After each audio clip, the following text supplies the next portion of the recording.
राजकीय, सामाजिक, आध्यात्मिक, शैक्षणिक, शेतीविषयक बातम्यांसाठी संघर्ष न्यूज, लढा बहुजनांच्या हक्कासाठी. भीमराज सेनेचे अध्यक्ष राजू थाटे यांच्या नेतृत्वाखाली 20 मार्च रोजी चौदार तळे सत्याग्रह दिनाचे औचित्य साधून चौदार तळ्याचे पाणी पिऊन समाज प्रबोधन लॉंग मार्चला सुरुवात करण्यात आली.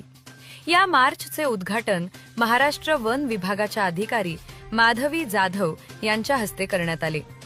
हा लॉंग मार्च महारच्या क्रांतीभूमीपासून ते नागपूरच्या दीक्षाभूमीपर्यंत काढण्यात येणार आहे. याद्वारे राज्यभर समाज प्रबोधनाचा संदेश देत समाजात जनजागृती करणार असल्याचे राजू थाटे यांनी सांगितले. यावेळी त्यांच्यासोबत अनेक कार्यकर्ते आणि भीम सैनिक उपस्थित होते.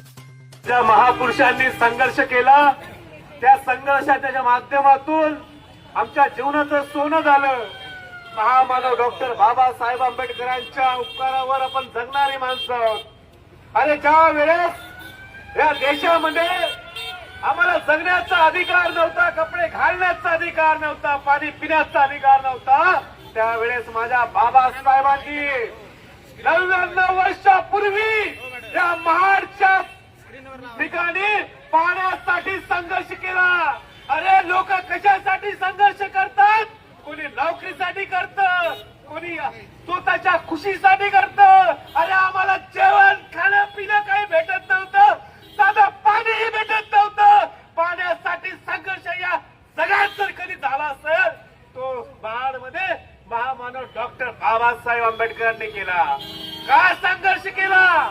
संघर्ष याच्यासाठी केला कारण आम्ही देखील माणसं आहोत, आम्हाला देखील पाणी पिण्याचा अधिकार आहे. अरे कुत्र्या मांजर तिथं पाणी पितात पण आम्हाला पाणी प्यायचा अधिकार नाही.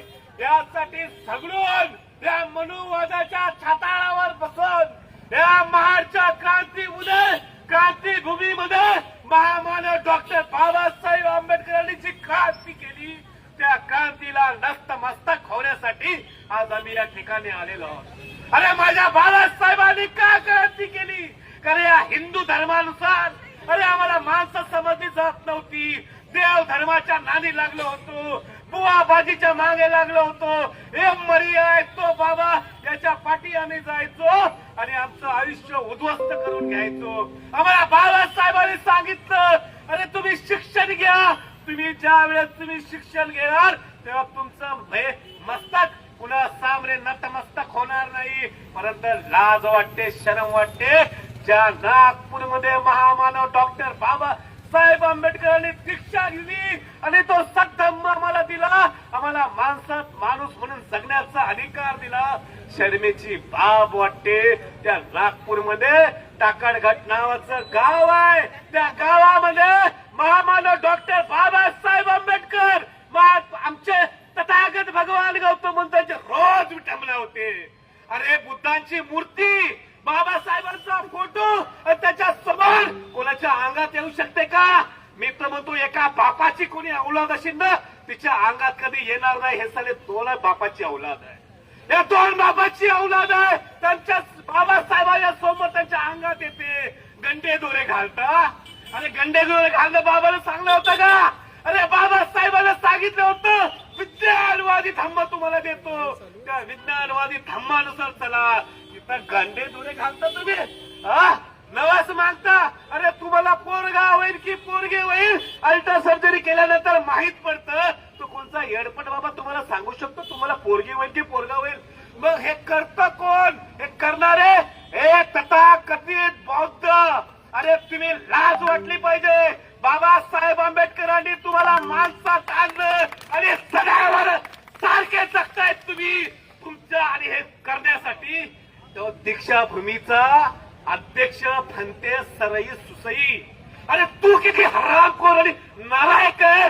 तुझ्यासारखा दीक्षाभूमीचा अध्यक्ष तो फार खाऊ तिथं जातो आणि त्या ठिकाणी गेल्यानंतर त्या नंग्या इत्तू बाबाच्या पाया पडतो. अरे बाबासाहेब आंबेडकर आणि तथागत भगवान गौतम बुद्ध समोर शिवाय आम्ही कोणा सामने नतमस्तक होणार नाही.